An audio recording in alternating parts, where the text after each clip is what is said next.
Welcome to the Lawyerist Podcast, a series of conversations about law practice. Each week, we talk with legal entrepreneurs and innovators about building a successful law practice in today's challenging and constantly changing legal market.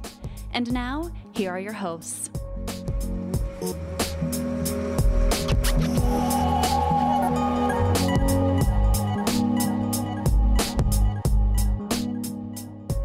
Hi, I'm Sam Glover. And I'm Aaron Street, and this is episode 186 of the Lawyerist Podcast, part of the Legal Talk Network. Today, we're talking with prominent podcaster and former lawyer Jordan Harbinger about networking. Today's podcast is brought to you by LawPay, Ruby Receptionist, New Law Business Model, and SaneBox. We appreciate their support, and we'll tell you more about them later in the show. So this episode launches on Wednesday, August 22nd, even though we're recording it a little bit before that. And that means today, the launch day of this episode, is the end of our first Lawyerist LabCon event, the event formerly known as TBD Law. And assuming everything went well. I mean, everything's going to go well. And by the time... the future tense or the past tense about a thing that happens in the future? Having done similar events that we were calling TBD Law, I know that I am going to be exhausted and energized at the same time in a weird mix. And I personally will be heading home and then off on a family vacation. So we just launched the second cohort of our Lawyerist Lab program. So Lawyerist Lab Class 2 just started in the last couple of weeks. And so LabCon event will be the first time that that group gets to meet each other, that our first lab cohort come together, and that lots of other members of our former TBD Law community come back together in reunion format for 3 days of amazingness together. And so this is kind of the premier event we put on each year, and we're really excited about it. We're confident this is going to be our best one yet. And we're already starting to brainstorm ideas for the next one, which would be either TBD Law 5 or LabCon 2, depending on which brand you're stuck in. If you happen to be interested in any of these things, the third class or cohort of Lawyerist Lab is already starting to be recruited. You can learn more at lawyerist.com/lab, and getting into that class would put you on the list for the next LabCon. And I'm confident after you start hearing about some of the things we've done at this event that it's going to be one you're going to want to participate in the future. Yeah, you're going to be hearing more about it because while we're there, we're going to be talking to labsters about LabCon, about their practices. You'll be hearing them on the podcast, seeing them on Lens. And if you want an invite, you've got to be in lab. So check it out. On a different note, my wife, Kelly, and I, Kelly, you all know through her law podcast, Clienting, we spoke at Minnesota's... And from the intro to this podcast. Yes, and her voice from moments ago on the intro to this podcast. Kelly and I spoke at Minnesota's small firm conference a couple weeks ago. Sam also spoke separately. Kelly and I were talking about law firm websites and online marketing, and someone in the audience asked us about Google local search and the Google My Business profile for your business. And when we mentioned to the audience how to claim your free Google local profile so that you can rank for local search, almost everyone in the audience grabbed their pencil and started scribbling that down, which implied to me that this is an opportunity for a lot of you to capture some free low-hanging fruit today, which is go claim your Google My Business profile, which can be found at google.com/business. And this is how you show up on Google Maps, how you get that cool box on search results, right, Aaron? Like, this is essentially your business presence on Google. Yeah, and it has all sorts of ramifications. Google has not been shy about indicating that this portion of their search engine is where they are putting huge amounts of current and future effort. They're optimizing their algorithm to really help people find products and mostly services using Google Local, as opposed to the kind of the norm or historic kind of content search portion of Google search. And so in this case, now when you search for Atlanta divorce attorney, it is possible you will find blog posts or websites near the top of that ranking, but you are certain to find a pack of Google local business profiles at the top of that page. And there are techniques and tricks for optimizing your profile, but at the bare minimum, claim it. It's free. You want to be in control of the photos of your office building, the photos of the space you're in, setting your office hours, including a link and a phone number, all of those things. And if you don't, either your competitors are going to beat you or Google's just going to pick information about you that you're not in control of. So it's free. It takes 5 minutes. If you want to go way deep in the weeds of optimizing your profile, there's plenty of content to find about how to do that. But spend 2 minutes at a minimum, go to google.com/business, claim your profile, and then see if you want to dig in beyond that. On this week's Lens episode on YouTube, Marshall and I discuss a really cool concept, a README for managers. README being kind of the tech geek jargon for a text file that used to ship with all software and really still does, telling you what you need to know about that software. But this is from the perspective of a manager written for the employees who report to you. So if you manage anyone, I think you'll like the idea. I think it's a really cool idea. You can find that video on the front page of lawyerist.com and on our YouTube channel. And please take a moment to go to YouTube and subscribe to our channel so you don't miss an episode. Now we've got a brief sponsored conversation with Dmitry Leonov from SaneBox, and then we'll jump into my conversation with Jordan Harbinger. Hi, folks. My name is Dmitry Leonov, and I run growth for SaneBox. Hi, Dmitry. Thanks for being with us again. So today we are going to be talking about email hacks. That's how to get more out of your email. And this is going to be part 1. So stay tuned for part 2 in a future podcast. But Dmitry, why don't you give us some of those hacks? How can we get more out of our email? Sure thing. So we've been doing SaneBox for almost 8 years now. And over those 8 years, we just noticed there's some kind of actionable things that people came up with. So we've done a lot of research and talked to some of the most productive emailers. And so these are kind of just very short, actionable tips that we found work really well for you to stay on top of your email better. Cool. So what are they? My favorite one is bolding key phrases. So if you're sending a longer email, or if there's a kind of a key takeaway from the email you're sending, put that in bold. It's really easy to do. It's better than making an all caps sentence because that just comes off as screaming. And it's just going to make you a much more effective communicator. And that's because people tend to scan their emails no matter how much text is on the screen, right? Exactly. Especially useful if there's just the one part of the email where you want to point your recipient's attention. It's just a much more effective way to communicate. Cool. What else you got? So the second one it has to do with email, but more importantly with passwords. So we see that a lot of people are using very, very basic passwords, and everybody at SaneBox uses 1Password. And there's a couple of services out there, LastPass, 1Password. You mean the product 1Password, not a single password? Yeah. Correct. And I won't talk about them in detail, but if you're not using one of the kind of password creation and password maintenance services, you absolutely have to. In 2018, it's a must. I was overhearing a vendor at a conference talk about this, and they said the number one customer support call they get is people who have forgotten their passwords and are angry about that. And in addition to greater security, it's a great way to never forget your password.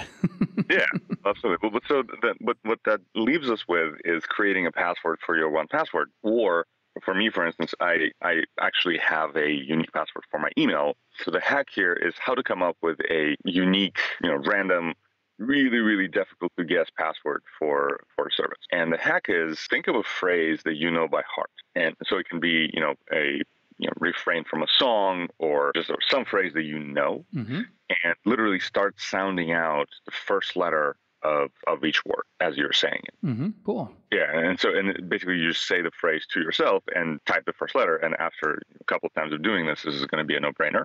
And it can be a very long and very random password that's super hard to guess. Oh, clever. We did speak with a security expert, and apparently some hackers are already catching up to this. So try not to use a really well-known phrase.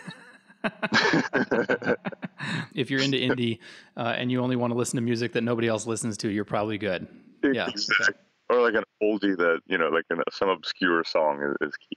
I like it. Cool. What else you got? So the next one, and this is probably one of my favorites. So every single email interface kind of forces us really to compose an email a certain way. So you start with, on top of of your compose box is the recipient, then the subject, then the body, and then at the bottom you have the attachment. And so the problem with this is really this order should be reversed. The problem is that this causes you to forget to include attachments. This causes you to send before you're really done with the email.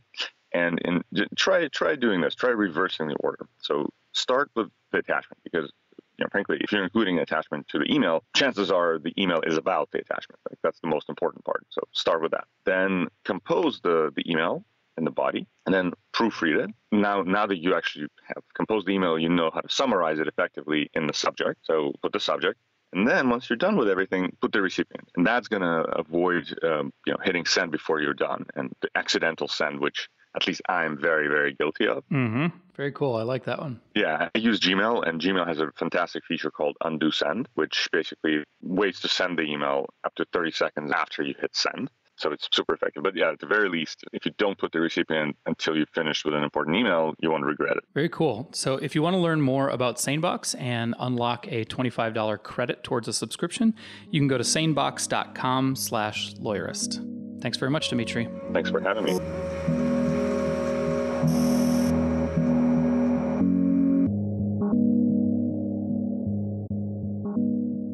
My name is Jordan Harbinger. I'm the host of The Jordan Harbinger Show, and I teach networking and relationship development skills for the real world. So not only do we do interviews with world-class folks on The Jordan Harbinger Show and have them teach skills to the audience, but we teach people how to use networking and relationship development and social dynamics, body language, nonverbal communication skills in the real world. So it's a lot more than just stand up straight and smile at people, look them in the eye and have a firm handshake. You're looking at like really sophisticated social dynamics, but then making them very practical and applicable in day-to-day life. Right, exactly. A lot of our clients, for example, are going to be civilian doctors and lawyers, but also military special forces. We do train one of the largest executive protection companies in the world. So you're talking about essentially bodyguards, although we don't really use that word, of people like, people whose names you're not supposed to mention when you're talking about this particular industry. Like how do you recognize somebody in the crowd who might want to do harm to the person I'm trying to protect? That, and also things like,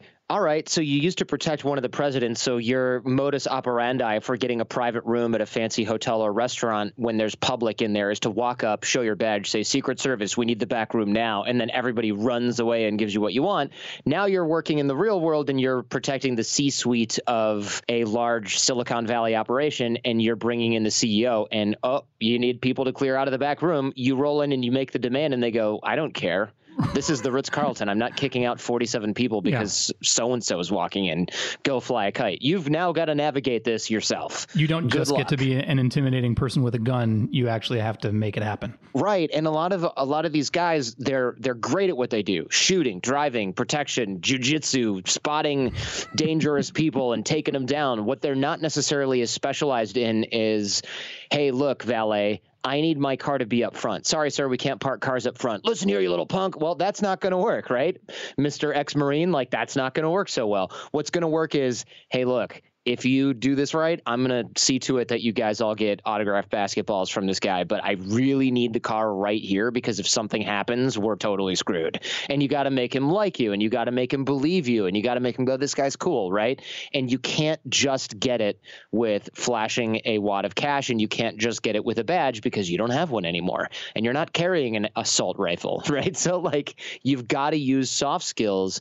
You've got to be persuasive in a way, and you've got to build and maintain relationships. And one thing that I thought was really interesting with some of the executive protection guys and gals for that matter was I said, look, what I really specialize in is networking. I'm probably not going to stick too much into that. And they're like, wait, no. We need that because we need to maintain relationships with important people all over the world. Because if we need to get into and out of South Africa really fast and there's somebody who's in control of this particular scene in South Africa, we need to maintain a relationship with that guy even though we're not in country. And I'm like, well, you're talking about networking. You're just not doing it because you're going to sell someone else's ebook. You're doing it because you want such and such gangster to leave you alone when your client goes to Haiti, right? On a PR tour, on a media tour. And you've got to know those people and they've got to like and trust you. And that's really not as easy as, I don't know if gangsters in Haiti have Instagram accounts that you can just DM, right? Like there's other ways to contact those people, and they don't really care that you're going to do a cross post or something like that with them. They don't care that you're going to throw them a little bit of this or a little bit of that. They want something else, and you've got to be able to elicit that, negotiate for it, keep that relationship up. They have to know, like, and trust you. That's not something that most soldiers are trained to do. It's not something that most executive protection specialists are trained to do. do. They're trained to make sure that nobody gets shot or blown up. And that's kind of, a simplified version of what they're doing. The soft skills are lacking in most professionals in any industry. And that's why we see a lot of the military special forces guys come our way, not just at the Jordan Harbinger show as listeners, but at Advanced Human Dynamics, which is our training company. Why we see those guys come in is because they're like, look, we're living in some Djibouti, right? Yeah. For a year and a half training counterinsurgency. We have to know how to interact with these people. We have to make friends with them. We don't just come in with a bunch of rocket launchers, set them up and bounce. That's not how we make and wage war, an unconventional conflict anymore. So these soft skills are becoming more and more important. And the problem is, when the military or executive protection or even doctors and lawyers look for soft skills, they find something like, and I respect Dale Carnegie, but I'm going to throw him under the bus. They find Dale Carnegie and they go take that class, and it's like, look him in the eye and have a firm handshake. And it's like, what? If somebody is wiring your Jeep with a car bomb, it's not because you didn't have a firm handshake. You blew the relationship somewhere else along the line, didn't develop the right kind of alliance, and now this is 7 degrees down the road. I mean, right? I think a lot of people struggle with the difference between that, like, is that all there is? And then at the other end, it's, basically always be selling and coming at it like coming at every relationship like a salesperson. It is, but the right kind of salesperson. Yeah. Because I think a lot of people, especially professionals like lawyers, for example, of which you and I both are, we think, salespeople, I don't know if I like that. So especially if you're working in big law or medium law, whatever, and you're not the one who has to bring in business because you're not a partner yet or you're not a sole practitioner, you don't necessarily you're not in a huge rush to go and learn that sales skill set because maybe you think it's a little bit gross or maybe you don't like it. And every entrepreneur, regardless of industry, has this problem. Well, I don't want to seem salesy. Salesy doesn't mean selling. Salesy really means inauthentic, right? When someone says, I don't want to seem salesy, they're not thinking, oh, well, when somebody comes and wants this product that they know they need and that I know that they need and that is really great, I don't want to sell it to them. No, that's helpful to that person.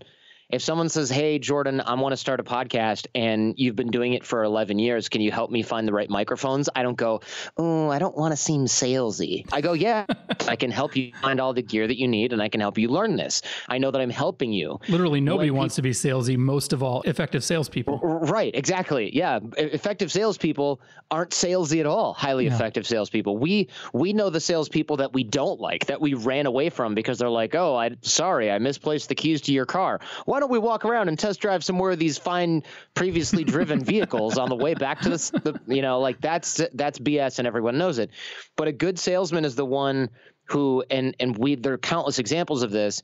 And when I teach and when I have taught sales in the past, salesmen who are really good do things like, actually, I'm not even sure. And this isn't a trick. This is when this is actually the case. They'll say something like, I don't actually think my product or service is right for you, but I have a friend who runs another, and we're talking about a competitor here that can do this. A really good car salesman who taught me a lot about sales, he actually referred tons of people to other car dealerships. Right. Look, I know you're looking for a luxury car and your budget is this. We're probably not going to find something here at that price that's going to be in the level of quality that you want. I could get you into a used SUV for this, but I think you'd be better off looking at this dealership. They're going to treat you right. It's not an import, so you'll save a little bit of money. And honestly, the features you're looking for can be found in a Ford, a new one that has a warranty. And they'll go, oh, really? Yeah. Hold on. Here's my friend's card. Go there. He's sending a deal away. Right? Most people who are desperate for business and sales are going, you're insane. What's wrong with you? How do you feed your kids? Right? Totally. And the way that he feeds his kids is as soon as that other person comes back with a larger budget in 3 years, they go, this is the only guy I trust at this dealership. He sent me away last time and I got a good deal from another person. How often does that happen? How often do you find a lawyer who says, look, I can't do this for you, but here's another lawyer? It happens pretty regularly because we're not afraid to say, I don't know intellectual property and trademark. It's unsafe and it's unethical to do that and pretend that you do know that stuff when you don't, right? But for somebody who's selling computers, they don't really have that. Right, they don't get disbarred when they lie.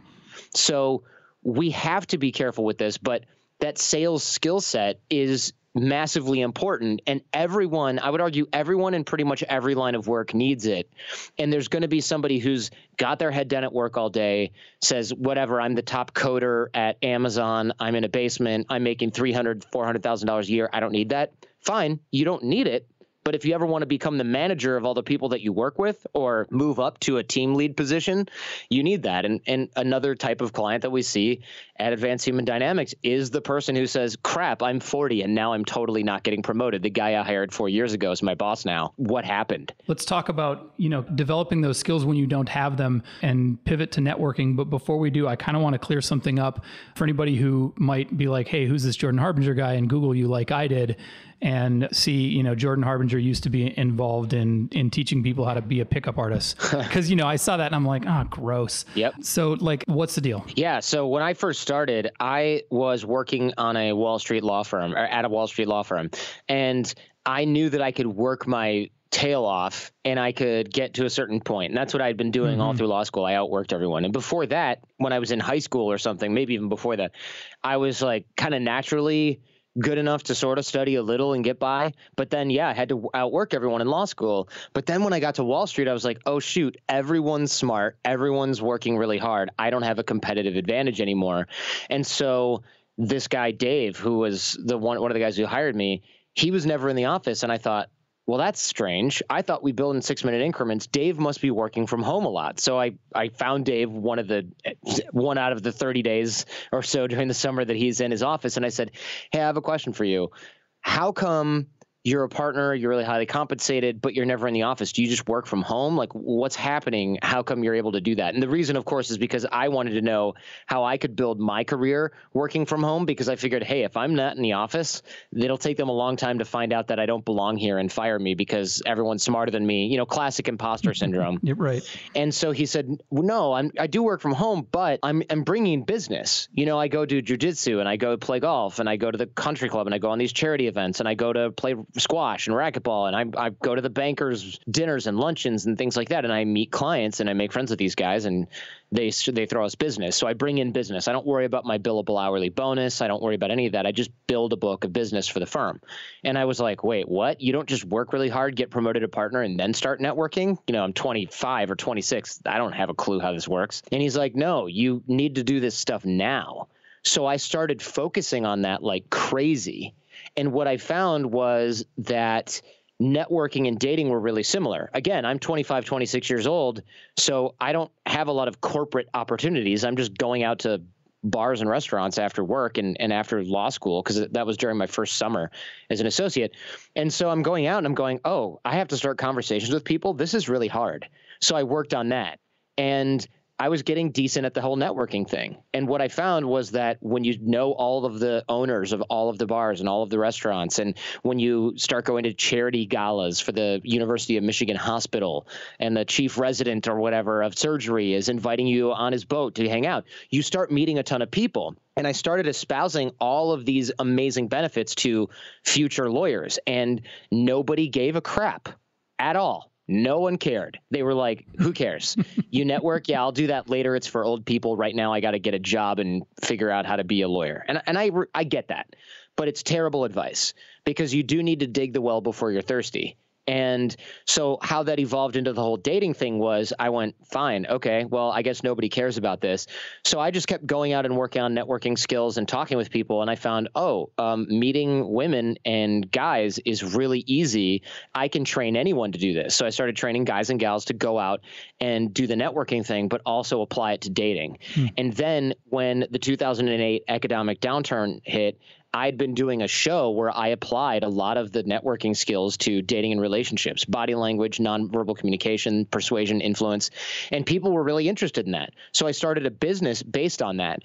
And I think it's kind of funny, because I totally understand the visceral, like, yucky feeling where people go, oh, he taught people how to meet and attract women. But you know who didn't mind that at all? Women. Women are like, thank God someone's teaching this, because guys are gross. And now with the whole Me Too movement, we're seeing that sort of power play out in people who have had decades-long careers. And when you give someone confidence by teaching them how to authentically be themselves and be great people that bring other great people into their world, you're doing humanity a favor in a lot of ways. The guys who are doing this in a gross way are like, yeah, tell her you have a Ferrari and then go rent one and then drive that. Well, I mean, that's the impression that I have of it, is sort of a really cynical worldview where, it's a game to see how many people you can get to come home with you. Right. And that's really kind of just like something you built in your head based on movies, probably. Maybe. Like unless you know someone who taught that besides me who was doing that, then yeah, like I'm not saying you're wrong. There's plenty of guys that do that. But what I'm saying is what we were doing was completely different. But what I found was exactly what you found, or what you've experienced, which is I started doing this. And as I approached my 30s and met my now wife, I was just kind of like, this is, one, not something I'm interested in anymore. And two, it's really hard to build a business going, so we teach guys and gals how to do this, but it's not gross like all of the other people that I'm the good drug dealer, right? Like no one believes you. And so I just started going, to heck with all this crap. And I was already then at that point interviewing people like the head of the CIA, the head of the NSA, athletes, entrepreneurs, and people are like, oh, yeah, good to see you're ditching the dating stuff. And I'm just thinking, I wanted to ditch the dating stuff for years, because at some point you get through it, right? And yes, relationship management skills, they carry over onto networking and relationships, and which is what I'm teaching and focusing on now.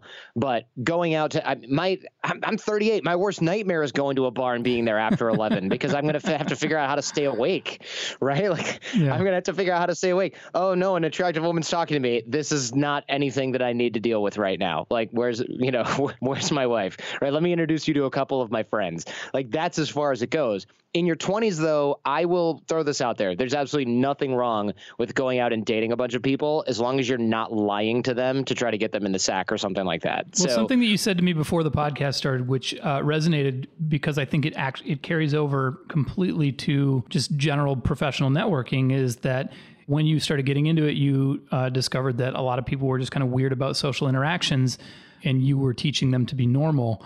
I think that in the world of professions, and especially in the world of solo and small firm lawyers, we find a lot of people have gone solo because they do better alone. And then you're supposed to network and go out and be with a bunch of other people. And that can be really hard to do. Yeah, it can be, especially so the 20-something version of I don't want to be salesy is I don't want to have to go out and meet people, and that carries through adulthood. So it's easy to just go, ew, anybody who does this is bad. Well, okay. Find me somebody who's a successful law practitioner who doesn't actually bring in clients. I'm pretty sure those two things are not compatible, right? So somebody who's selling well is doing it so well that you don't actually notice they're doing it. And it's the same thing if you want to sort of compare it to the dating world stuff that I was doing before. If somebody doesn't know that what you're doing is I shouldn't say doesn't know. If somebody is doing it in an authentic way where you're like, look, yeah, I learned a lot about body language. I learned a lot about relationship development and things like that. And that's what you're using to attract and fascinate people. That's totally fine. So when you sell something and you're authentic and honest about it, it's actually not only more effective, but all the chips are on the table and you don't have to worry about anything. You don't have to keep anything straight.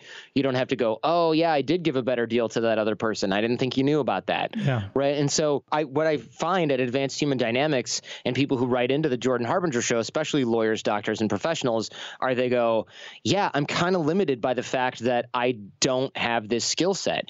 And us as attorneys, and any professional for that matter, we are largely as a group guilty of feeling like we're above learning those skills. Oh, I went to professional school. I don't need to do that. My work stands on its own. Does it? Because you look like you're struggling. Let's take a quick break to hear from our sponsors. And when we come back, I want to touch on what networking really is. It's a word that a lot of us throw around and a lot of people don't really understand. So we'll be back in a minute to talk about that. Support for today's episode comes from Ruby Receptionists, dedicated to helping you grow your practice one happy caller at a time. From their offices in Portland, Oregon, Ruby's live virtual receptionists work in tandem with their innovative technology to answer your calls live with your custom greeting, transfer calls through to you when and where you want, collect new client intake and messages, make follow-up calls, and more. Delighting your callers in English and Spanish just like an in-house receptionist at a fraction of the cost. They integrate with Clio, Rocket Matter, and Lexicata, as well as the contacts and calendar on your cell phone to easily integrate into your workflow. Ruby can host your local phone number or provide you with one, giving you the opportunity to make dual use of your phone. Call clients using your office or personal number as you please via the Ruby mobile app. For over 15 years, thousands of attorneys have been turning rings into relationships with Ruby receptionists. To learn more, call 844-715-7829 or visit callruby.com/lawyerist2018. Alexis Neely has been training lawyers on the new law business model she created to build her $1 million law practice for more than 10 years. Over that time, she saw that some lawyers were hugely and immediately successful with it, and others spun their wheels, never getting anywhere. Just recently, she decided to figure out what made the difference. After reviewing all of her clients' successes and failures, as well as her own, she identified 5 shifts that were the common denominator among all the lawyers who today have high 6- and 7-figure law practices they love. To learn what she discovered and apply it to your life and law practice, go to newlawbusinessmodel.com/lawyerist. Did you know that attorneys who accept online payments get paid 39% faster on average than those using traditional payment methods? With LawPay, the only payment solution offered through the ABA Advantage program, you can accept client payments online, via email, or in person. No equipment needed. Visit lawpay.com/lawyerist to sign up and get your first 3 months free. Trust the only payment solution developed for attorneys and recommended by 47 state bars. LawPay. Okay, we're back. So, Jordan, let's dive into networking, what it is, how to do it, all that kind of stuff. When I say networking, like what is the meaning of the word that comes to you? Not I assume the vague definition that you were given by Career Services in law school. Right. Yeah. So networking is a system of building and maintaining relationships. It's basically making friends for adults. Yeah. And the reason that networking is a dirty word is because we think of like, hey, Bob, I'm Bob. Nice to meet you. Here's a card. Next time you need a financial manager, go ahead and give me a call. All right. Next, see you later. Bye. Like then they move on to the next person. I mean, I've had a lot of networking experiences like that where somebody else is trying to do that to me. Right. And that's why people who are normal, like you and I, who enjoy being nice to people, we don't want to be like that. So we throw the baby out with the bathwater and we're like, ugh, I don't do networking. It's gross. Mm-hmm. And then we suffer the consequences, which are, oh, I don't understand why this other person gets all the business and I do good work too and I don't get any of it. Well, networking, that's why. And so you really have to keep this as a competitive advantage. So for me, it really is about digging the well before you're thirsty and creating and maintaining relationships before you need them, and also being very generous. So we say ABG, or always be generous, instead of ABC, always be closing. And what that means is essentially trying to help other people as much as you can without the expectation or attachment of anything in return. I think that's really hard for some people to get their heads around. It is, because most of us are either inexperienced and or a little bit selfish, right? So we think, and I don't mean that really in too much of a pejorative way. It makes total sense. If you're running a law firm or you're a solo practitioner and you think, I could go to this event, but I'm so busy right now, I don't need more business. I understand that mindset. You're so busy. What's the ROI on a couple of hours spent at an event where you might get new clients that you can't service? Well, the benefit is that you can get those clients and you can either hold them in the wings, or you can say, I have friends who are also attorneys who would be really, really a good fit for you. And you can connect them. And then you're creating a lot of positive social referral currency or social capital with these other folks. And if we're only looking at what's in it for us or what's in it for me, that's the short game. And the problem with the short game is it always catches up to you, right? If you're not creating and maintaining these relationships, nobody else has any reason to help you in the future. And so I think a lot of us are afraid to do that because we don't see the ROI for our time. But people who have played the long game and who understand how this works, we know that the best time to put a spare tire in the trunk is before you get a flat tire. Or that Chinese proverb, the best time to plant a tree is 100 years ago. The second best time is right now. You have to be doing this, because if you don't start this process now, the one thing you can't make up for with relationships and networking is lost time. And the world is littered, mothers' couches everywhere are littered with people who thought, I don't need to build relationships because I'm successful right now, or I have enough relationships, or I don't see how this person can help me, so I'm not going to bother. That is a very sort of hallmark unsuccessful mindset, or mindset of an unsuccessful person. You mentioned something that I just dread, which is the capital N, capital E networking event. Like I'm going to a conference in a few days and I'm going to miss the first night, but the first night is going to be a dinner and a bunch of lawyers awkwardly milling around in the same room with a drink in their hands. How do you think about an event like that? How do you approach it? And particularly if you can put yourselves in the shoes of an introvert, like how do you get ready to do that? What is your goal in doing it? How do you approach the room? I'm curious how you think about that. Sure. So first of all, never go to events that are not curated. So when you say, how do you approach it? The answer is I usually don't. Okay. Because what this is, the event that you're talking about, what I'm visualizing is guy in a $99 suit, stale cookies in the corner of the room, everybody sitting on folding chairs. All right, everybody go around and introduce yourself. And then as we have free time, you can walk up. And that's where you get the whole, I'm a financial planner. Let me know when you want to give me your money. So when you retire. This will be a little bit better than that, but you're on the right track. Yeah, it's on the right track. Because think about this. If I have a bunch of really amazing relationships with great people that are doing a lot and my business is successful as a result of that, how much spare time do I have to go to the YMCA and sit in the gymnasium at a networking event? Zero, right? But if I want to go to a curated event, which is where somebody's actually picked out other successful people, and of course, how do I meet those people? Not through those events, but through existing relationships.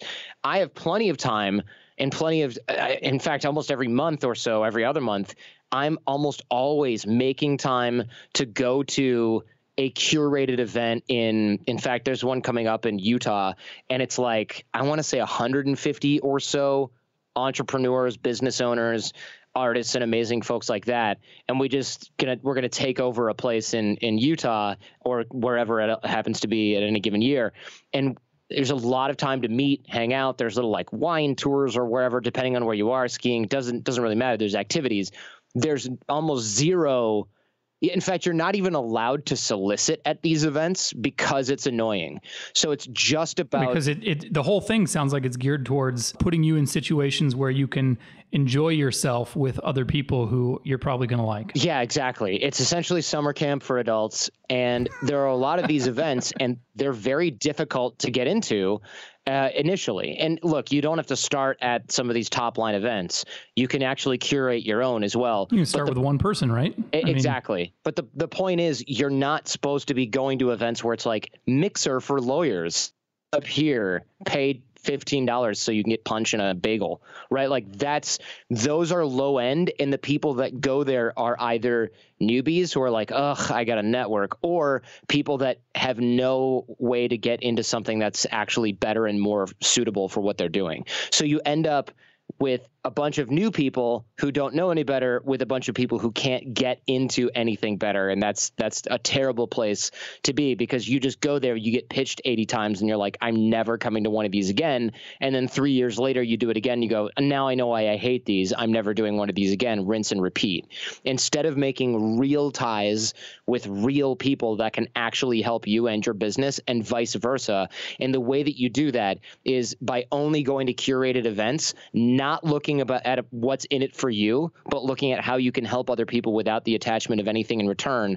And look, if you help 100 people and 95 of them never help you back, that's fine. Mm-hmm. You have to be okay with that. It's not because they're trying to screw you over or get one over on you.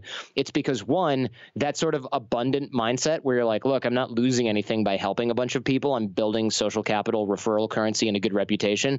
You have to value that over, well, I sent Bob a lead and he never sent me a lead, so I'm not inviting him to the Christmas party. That is small-minded short game. And I meet a lot of those people struggling after 10 straight years of trying to get their business off the ground because nobody likes them. How would you start that from like my best client, my best referral source or whatever? And I'm like, hey, I'm going to go to this baseball game, or I'm going to have a dinner. I'm going to bring somebody I think you should meet.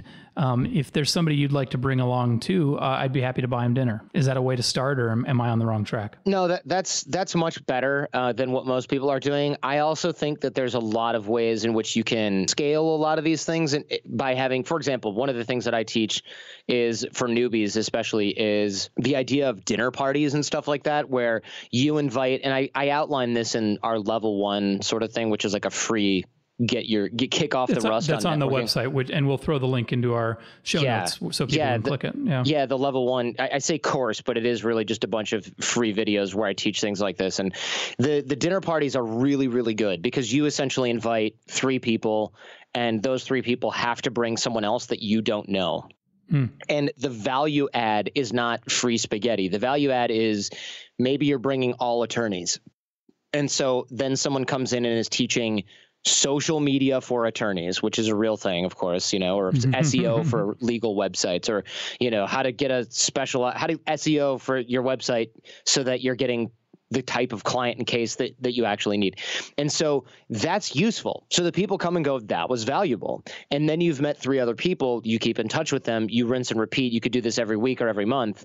These are sort of the tiny curated events because, again, they're curated in that you're not putting a sign out front of your house that says, want some free spaghetti and you're a lawyer, come on in, because you're going to get nobody or, sketchy people off the street. But you have people who are vouched for by the other attendees at your event. Yeah, you're asking people like, and trust to bring more people you're likely to know, like, and trust. Exactly. And so that is that's actually quite important. You have to have that sort of vouch going on. And that's a great way for people to get started. One of the risks there is it's potentially a way to ensure that you only ever meet people like you. If you're not in a very diverse community, I think you might have to go out of your way to make sure that you're being inclusive with that kind of an event. I wouldn't worry too much about that. Chances are you're never going to get to the point where you're like, oh man, all I've met is a bunch of lawyers. Like, you should be so lucky if that's what you're trying to do. I don't really see this as an issue. I've never really had anybody be like, oh no, I don't have enough diversity at my events. It's not that diversity is not a problem. It's just that very few people take this and go, wow, I've met 150 people and they're all the same profession as me. If you want to have a diverse networking event going on, then you can simply curate differently by saying, hey, look, I want to invite only women to my next set of legal dinners. Or, hey, guys, we've been bringing a bunch of middle-aged white guy attorneys to these. Why don't you bring a female colleague from the office? Can we sort of agree that that's going to be a thing? Bring 1 or 2 female colleagues from the office so that it's not they don't think you're asking them out on a date. And right. We want to get some stuff going here where this isn't going to be a problem, because I think we should do better to include people. But that's really a high quality problem. It seems like if you are doing curated events, then hopefully that heads off a lot of the introverts' concern, because you're not going into a really uncomfortable room cold. You may still not be all that interested in socializing on that particular day or evening or whatever, but at least you're meeting with people you know and like. And so hopefully being an introvert isn't as much of an obstacle there. Actually, introverts, it's really like introversion is kind of trendy right now. And so a lot of introverts are like, hey, I have a medical excuse to not network because I'm introverted, so I can't do this. We now see from science, like new recent science, such as the stuff from Susan Cain, introverts are actually better at socializing than people who are extrovert. Extroverts look like they're better because they look like they're more comfortable because they are, but introverts listen better. They take people's feelings into account much better. There's a whole lot of value to being an introvert. It's just that they recharge. I should say we recharge, because I'm technically an introvert as well, despite being a performer and a broadcaster. We technically recharge with me time, but it actually has nothing to do with our social ability. We might feel like we have lesser social ability because we don't love doing it 24/7, so we have less practice than somebody who goes out to relax, but we don't have any. In fact, our capacity for being social and generating strong relationships is better than most extroverts. So I don't buy the introvert thing. It's really just an excuse that people have because they took a Myers-Briggs test in high school and now they're leaning on that to not actually put the effort in. It's a really good reason to make sure that when you do go to an event, it's a valuable event that's worth your time. What about people who are just sort of socially awkward, whether they're aware of that themselves or whether they don't? I mean, how do you work on overcoming that, which it seems like is pretty core to what you've been working on? Sure. So the problem, I think, that a lot of people have is, oh, well, I don't have these social skills. And very, very rarely do we see people even say that. Usually the people that don't have social skills are completely unaware of it, which is why they don't have social skills. So we don't have to worry about that as much. I would say that if you know that you don't quite have a knack for quote unquote networking or creating relationships, then it's really something that's easy to work on. Starting conversations, yeah, it can be a little intimidating, but there's no excuse to not keep in touch with people. There are tons of systems that you can use. I mean, again, level 1 is full of those systems. And I don't care how shy or like, oh, I'm a little awkward that you are. You can send text messages every day. You can send emails. Most of us send emails all day anyway as attorneys. Sure. You can constantly introduce people to one another. It's really, really easy.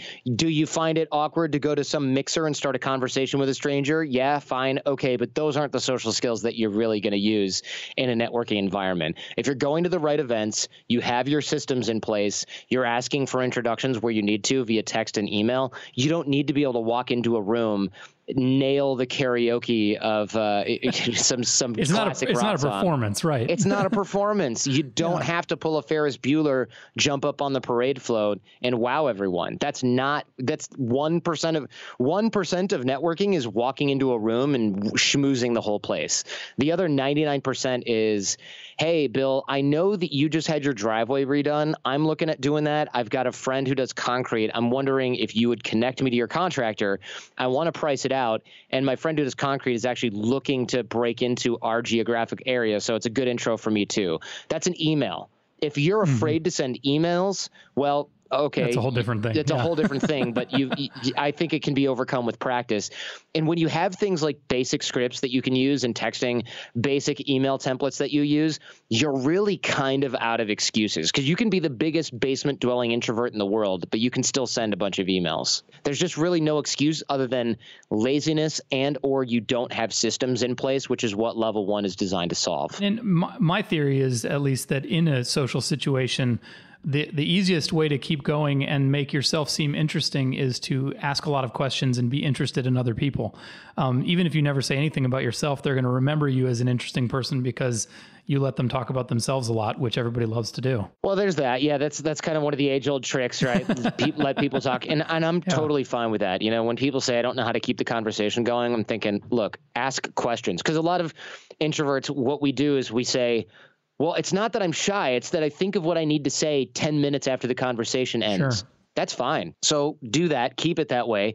No problem there. The way that you just keep the conversation going is you simply ask questions of the people that are talking. Yeah. If someone's talking and dominating the conversation, kind of like I am right now, you just keep asking questions. They'll keep talking. It's pretty simple. You don't have to do the work in terms of making everybody stay entertained. And I think that's what introverts are afraid of. I don't know how to be cool.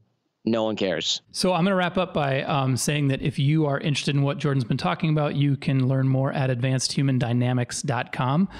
Jordan, thanks so much for being with us today and talking about networking. You're welcome, man. Thank you.